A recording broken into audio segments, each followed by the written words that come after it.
You just know that when Toyota sticks the name Supra on something, it's going to be special. You see, this nameplate has gone back a couple of generations, and each time it's left us with a vehicle that's been very memorable. So we're excited and pretty anxious to drive the brand new Toyota Supra.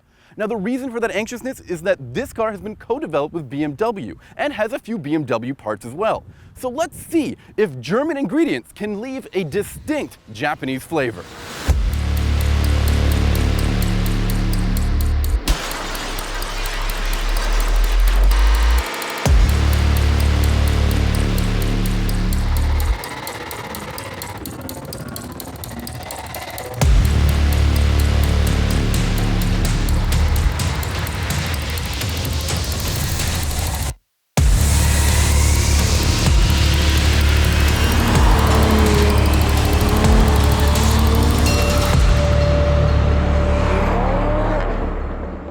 That's right, Toyota has pretty much outsourced the building of its sports car to BMW, and that sounds kind of weird, but I think it works out in the best for both automakers. You see, BMW, well, they make fantastic chassis and really good engines, and that's what we have here in the Supra. That's a turbocharged straight-six engine that makes 335 horsepower and 365 pound-feet of torque.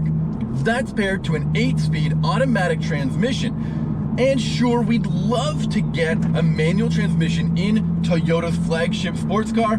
This automatic is pretty good though. And all of that power is being sent to the rear wheels, and there's a fantastic active differential that can lock those wheels up from 0 to 100%, ensuring that you get the best traction on the road.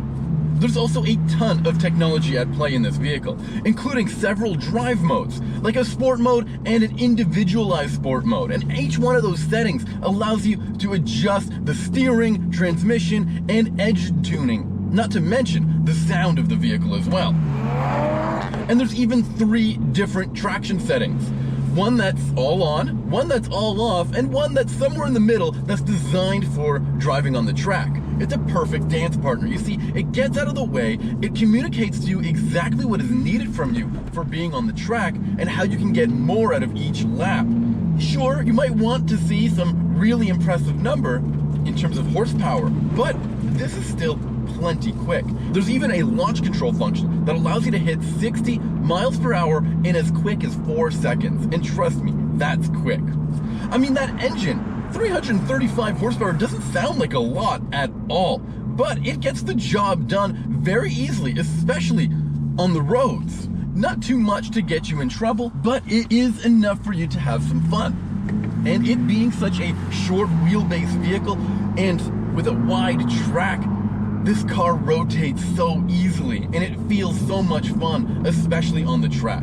And there's a lot of engineering that comes to making a car this connected feeling. Some people will say that you need to have a vehicle that's really bare bones and hardcore, but Toyota has taken a different approach. This car is fitted with all kinds of technology. Sure, there's variable steering, but that doesn't really get in the way. It doesn't feel too unnatural. And as I said, when you put it in that sport mode, the car ends up feeling really aggressive. And there's adjustable and adaptive suspension, which does a great job of transmitting just what the car is doing at all times. What's really cool is that Toyota brought some context along with this new Supra. They even brought along one of our favorite cars, the 86.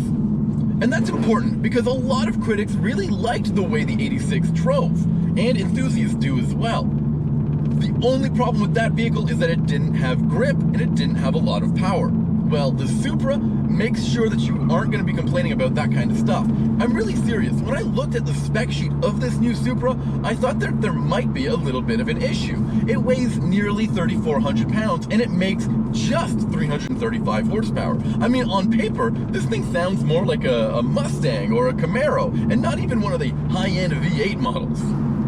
I can confidently say, though, that this car handles so differently than those two cars. It's much more engaging and reactive and responsive in a way that I just wouldn't expect a muscle car to ever be like. This is a true sports car, and the whole thing feels wrapped around you, which is very important when it comes to making something that's engaging and fun to drive. And more than just the driving dynamics, there's a pretty impressive car inside the cabin as well. including some first-timers for a Toyota, like wireless Apple CarPlay. The car can also be had with a head-up display, and it has a gorgeous digital dash.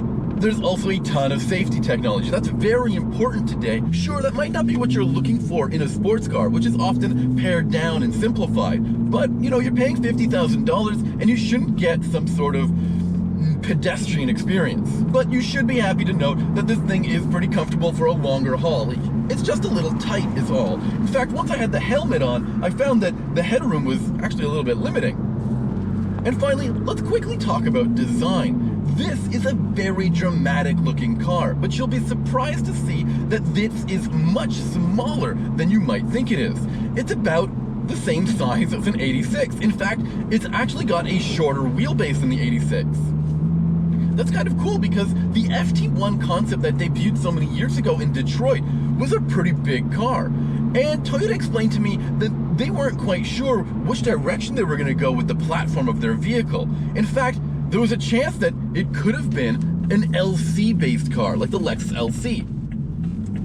Instead, we should be happy that we have such a smaller vehicle to enjoy with this platform, and it looks fantastic with massive hips and all sorts of cool swoops going on in the bodywork. Well, German ingredients have made for a very fine sports car. The Supra has power, grip, technology, and personality. So what more could you ask for? Toyota also says this is the fastest car they've ever produced. So it's clearly hitting the mark there. What's left to wonder is if it'll hit the mark with the enthusiasts. So far, the aftermarket community is very interested in this car. That means that this car could be as legendary as all the past Supras as well.